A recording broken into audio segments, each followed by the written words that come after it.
You know what's really fun? Asking someone for some feedback and then realizing everybody's got an opinion.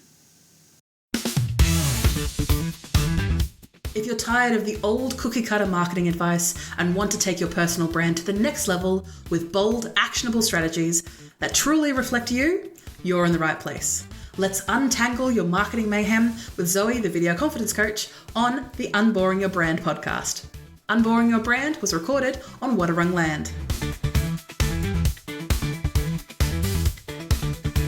And yes, you might be saying that some of those opinions are gold, but most of the time some of those opinions are garbage. I'm saying that with love, by the way. So some of it may sound helpful in the moment, but especially depending on who you get this feedback from, can send you on an existential spiral that will take days to recover.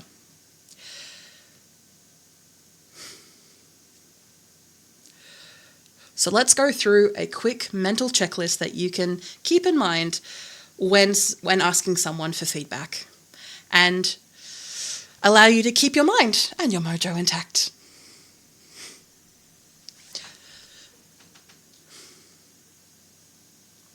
I'm pausing a lot this episode.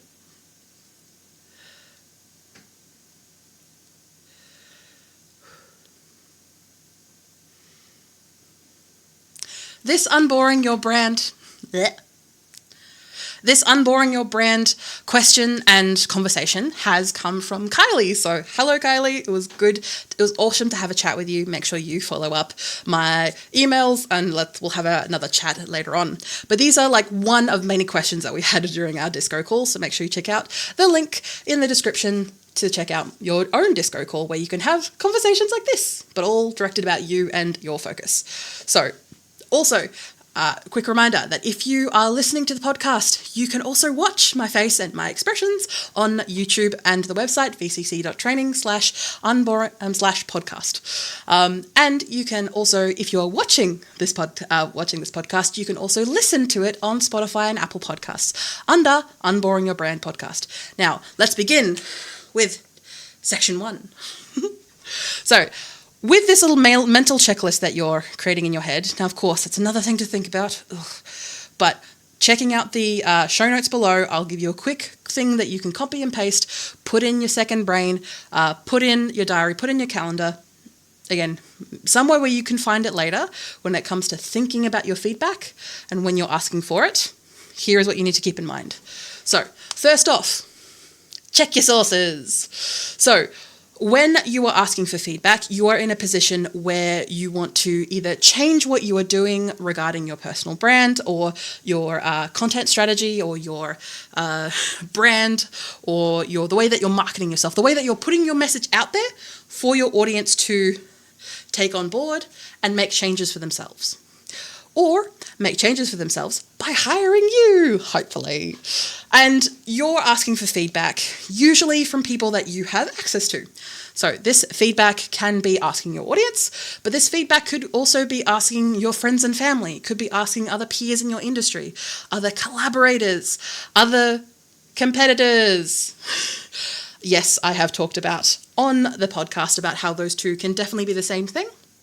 And I still wholeheartedly believe that, but also in the moment, especially when you get subpar feedback, it can definitely feel different. So when it comes to checking your source, who exactly are you giving this power? Because again, that's what we're doing here. We are giving them the power to give us both critiques, but also a little bit of a way of sugarcoating how we're feeling. We want a little bit of reassurance with our feedback, but we also want to know what we can change and what we can update. Like I have business mentors that I regularly reach out to for sessions, but also just regular chats or just getting their feedback on something. And when you're running a business and when you're running a brand, you can forget things. I forget things all the time. And when I am so fixated on a project or fixated on getting a certain outcome for someone, I can kind of miss the forest from the trees and not really do my basic fundamentals. So having someone outside of your control, outside of your remit, outside of your little comfort bubble can be useful in those situations. but thinking about how it helps you and how it serves you in your personal brand context, because that's where we are, because you're listening to the Unboring Your Brand podcast. Here we are. So in the purview and in the permit of your personal brand, who are you asking feedback from? Ideally, it would be your clients, your current clients, or your potential clients, or maybe even your past clients, people that you have worked with or are about to work with. Maybe even a mentor, someone who understands both sides of what's going on, not just the message that you're putting out there to help the people that you want to help, but also they understand the back end of what's going on, not just in your mind and your mindset, but also how you run your business and the processes and maybe even the money that's going on. Asking feedback from that type of source has a bit more weight and a bit more gravitas to then a stranger on the internet making comments about your weight when you ask them for feedback about your brand or message. I'm not naming names.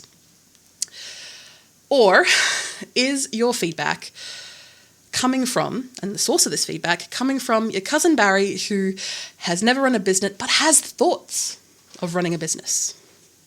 Yes, we have plenty of those in our lives. When it comes to these people, and I'm not saying that you should forego Barry or forego any of those people that may not have the experience that you need to get feedback, because having that honest truth from someone who couldn't give less of a shit about what you were working on can be quite eye-opening. And being able to prioritize that feedback from people who are in your industry, who understand your goals and your audience, may be slightly higher up in your, when you've got all this feedback swirling in your head, the decisions that you make, the actions that you take. Where someone like Barry, yes, they've got cool, honest, raw thoughts, but they also feel like they know everything, and everything that they say they feel is gospel. You may put that slightly lower on the totem pole. No, that is the wrong thing to say there. You might put it slightly lower on your priority list of things to action when they say it. So, a little rule of thumb that I like to put in for my own point is, if you wouldn't swap lives with them, don't build your personal brand off their advice. I'll say that again for those in the back. When asking for feedback, if you wouldn't swap your life with theirs, do not build your personal brand off their advice. Yeah.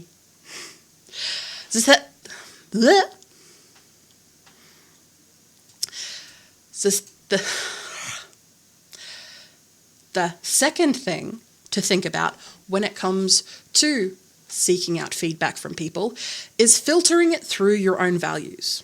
So when you are asking for feedback, you're asking for people's positioning, you're asking for people's thoughts, but also that comes with their set of values and what they think is your priority and what they believe that you should be doing with your life and with your choices.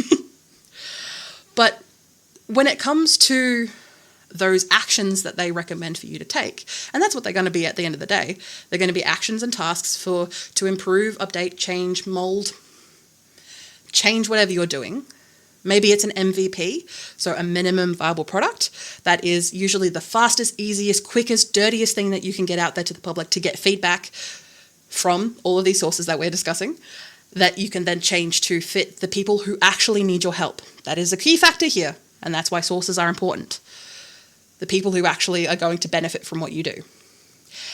And then the second thing is to filter those through your own values. The feedback that aligns with your vision for what you want your personal brand to do, what you want your business to do, what you want to accomplish in the world. And if these actions, these tasks, these changes are asking you to be something or someone that you're not, it's got to be a no. And because you're building a personal brand, not a costume, it has to reflect these internal values that you have. Even though a personal brand is that professional outward side of you, the message that you're putting out there to the world, it is still a, aspect of you. So if the feedback that you're getting feels a bit icky, I want you to trust that feeling.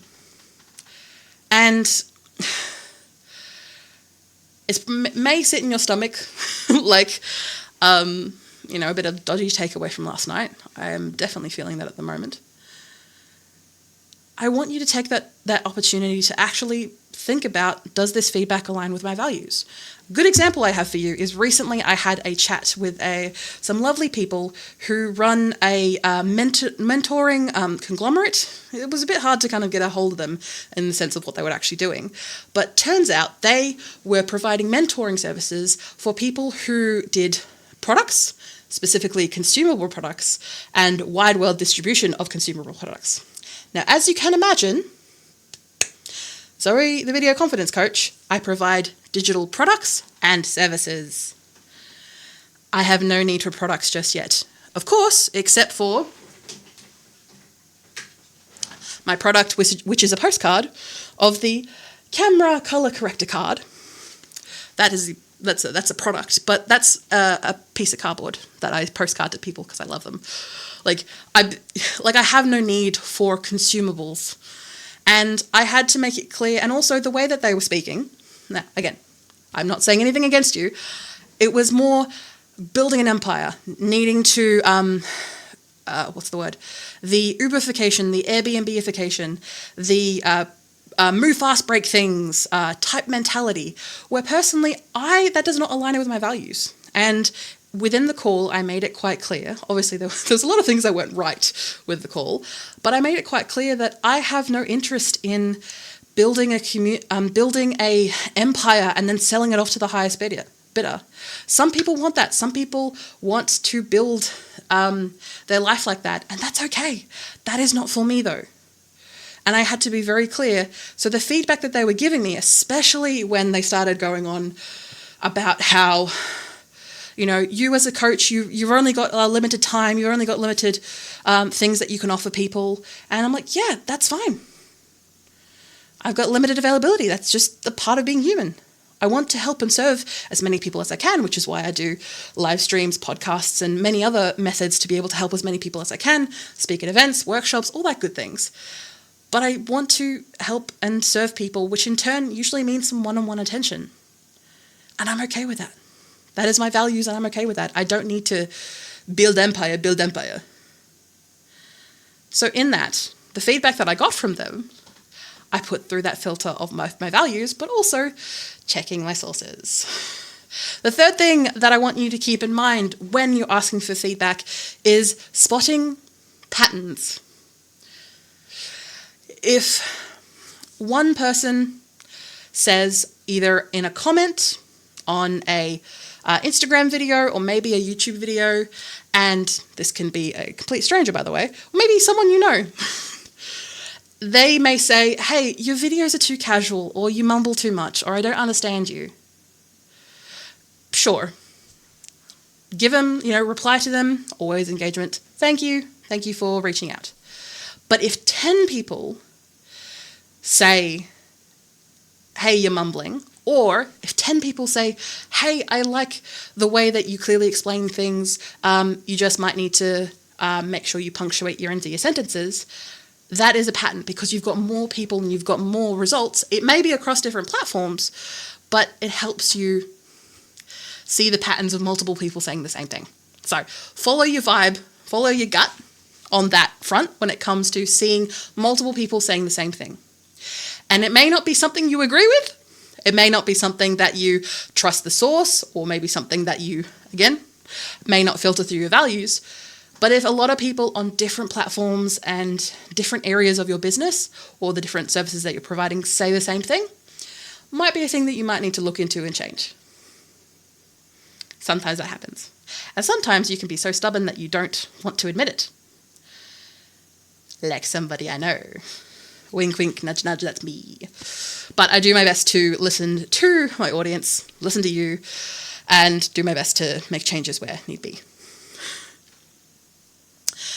And I've got a note here to say, look for trends in what people are saying, not just saying to you, mind you. Feedback can be very broad, and sometimes, especially with your customer avatar or your audience that you're trying to get people on board with, they may not necessarily be very talkative. They may not be the type of people to fill in surveys or be very direct when communicating with you. So trying to pick up on signals that are out there in the communities that you are a part of, specifically niched communities that you are a part of, either online or in person, trying to pick up those trends. There may not be feedback directed at you, but if you can pick up those patterns and start implementing that into the way that you communicate, it can help you be clearer, get the point across, maybe get people to take an action, which results in you getting money. Because you don't necessarily have to be the loudest voice in the room to make a change. And if it's a one-off comment, it's okay. It's okay. If you're receiving that one-off comment a lot, then it's sometimes going to happen. And especially when you are starting out, when you're not getting a lot of traction. And I'm not saying that you're always going to get you're going to grow a million dollar follow account, because to be honest, followers aren't really meaning much in our current algorithmic AI algorithmic state. It's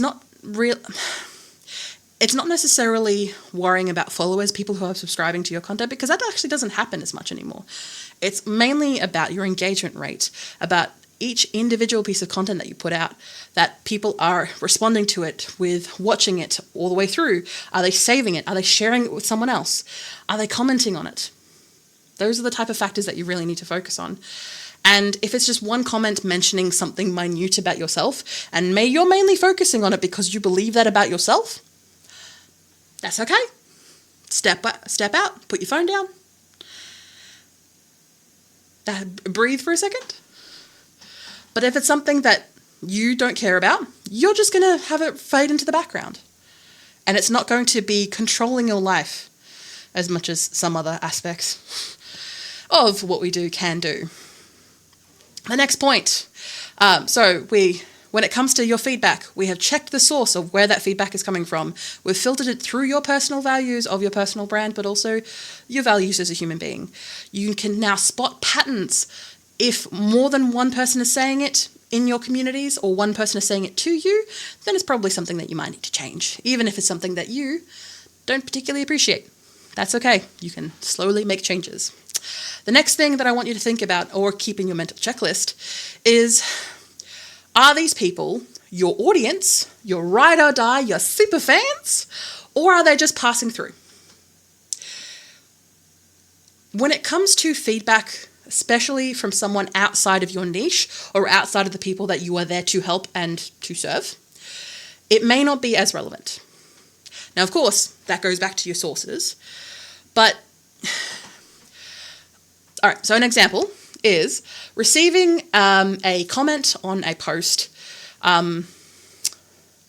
For example, if you are talking about something to do with gardening and you receive a opinion post from someone who says they're a lawyer, doesn't mean that they are, but someone who says they're a lawyer, and they have an opinion on the way that you plant your petunias, you can appreciate the comment, maybe even reply with a comment and say thank you, but that may not be your core demo, and that is okay. Again, we're going back to the sources, but if you actually keep the focus on the people that you are there to help, and you may have multiple customer avatars, you may have a very large group of people that you help, which again, knowing who those people are is incredibly helpful, which is why check out my tool, WTF is your niche. It's a very useful tool that I put a lot of people through. You spend 20 minutes and you get a really clear idea of who your target audience is that you can make decisions about. Highly recommend. In those particular moments, when thinking about the source of that feedback, you need to think about, are those people there for the long run? Are they actually going to stick around to see the changes that you're enacting from the feedback that they give you?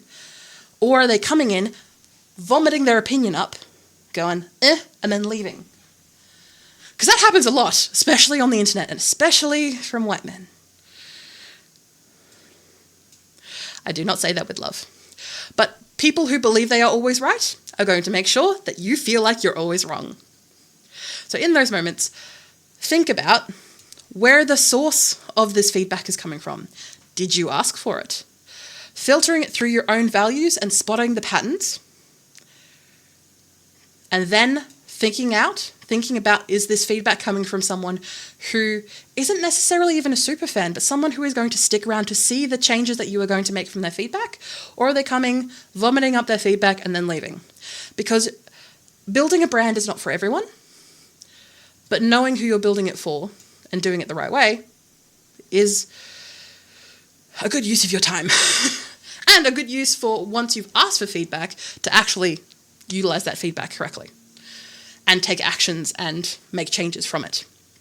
And the last thing I want to check in with you regarding this mental checklist, again, the details can be found in the description, where I will have a show notes page, which will have a nice breakdown for this so that you can copy and paste and put it wherever you need to. The last thing that I want to mention, again, with this little mental checklist, now, of course, I've gone into great detail because I want to help you, but in the meantime, with this feedback is ultimately, does this feedback help you grow or does it shrink you? Does this feedback that you are asking for help you grow or does it shrink you? Because constructive feedback isn't presented in a certain way, even though it can be. It's not given a shit sandwich, which is a compliment thing, a harsh thing, and then a compliment again. I like to do that sometimes when I'm giving constructive feedback to someone who I know is very sensitive at that moment. Not all the time, of course, but sometimes they're a bit sensitive in that moment. You might need to compliment and put in a bit of a shit sandwich for them. But constructive feedback, actively putting context around why you're giving feedback, which is the big ding ding ding here, is it going to push you to improve? Are you going to feel empowered by the feedback and the constructive feedback that you are given? Even if it hurts or stings a bit, it's going to be useful. But if the feedback is telling you that you're a tall poppy and we need to cut you down, or that you're getting too big for your britches, sit down, is that stuff you really want to be hearing? Is that stuff you need to be hearing? Because especially a lot of the people that I work with are people who have heard this their entire lives. No, I do not need to sit down, Janice. I need to help the people that I need to help. I need to swing my arms around. I need to wear crazy colors and makeup because I want to be seen by the people that I need to help because they need my help. And I don't need you trying to squish me down because it benefits you.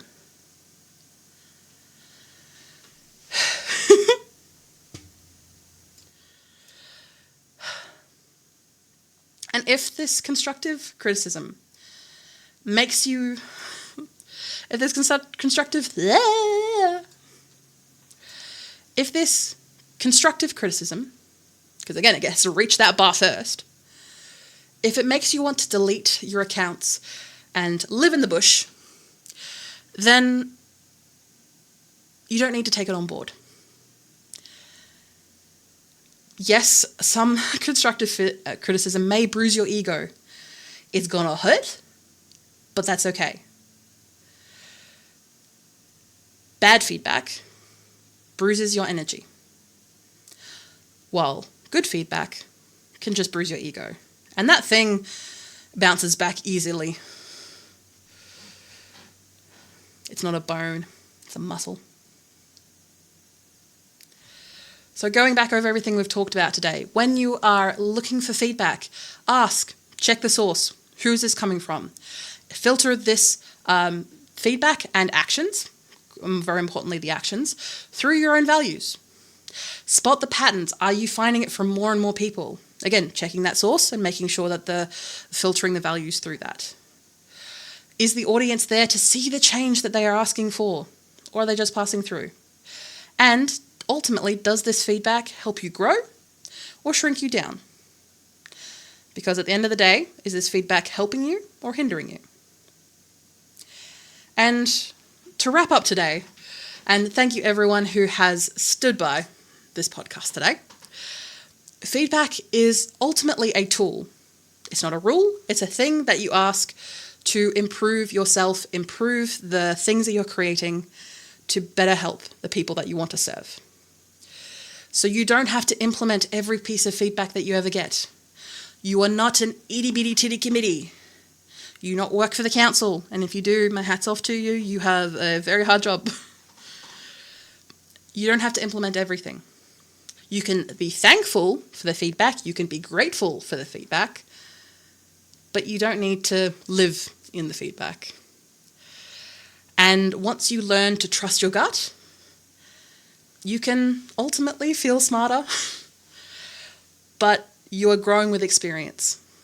And growing a personal brand or doing video marketing is going to require some experience. Thank you for listening to the Unboring Your Brand podcast. Make sure to rate this episode 5 stars, or the podcast in general, I wouldn't mind. Or if you don't rate the podcast, that's fine. I want you to share this with someone who has been struggling with feedback. I want you to share this with a business bestie who's been struggling with maybe the feedback that you're giving them, or maybe that they're just struggling with asking for feedback. Hopefully this episode makes it easier and less scary to ask for that feedback now. See you next time, next week especially. We've got a doozy for you. Thank you for listening or watching Unboring Your Brand. You can find detailed show notes with tools, offers, and episode transcriptions. Just click the first link in the description or go to vcc.training/podcast. Get involved and ask me anything about personal branding, video strategy, or just a friendly small business chat via my email, g'day@vcc.training. That is gday@vcc.training. The Video Confidence Coach would like to acknowledge and pay my respects to the Wadawurrung people of the Kulin Nation, the traditional custodians of the land on which I record my podcast. I pay my respects to their elders past and present. I stand with the traditional custodians of these lands in working towards a more equal future. Always was, always will be Aboriginal land. Look forward to me chatting at you next week, superstars.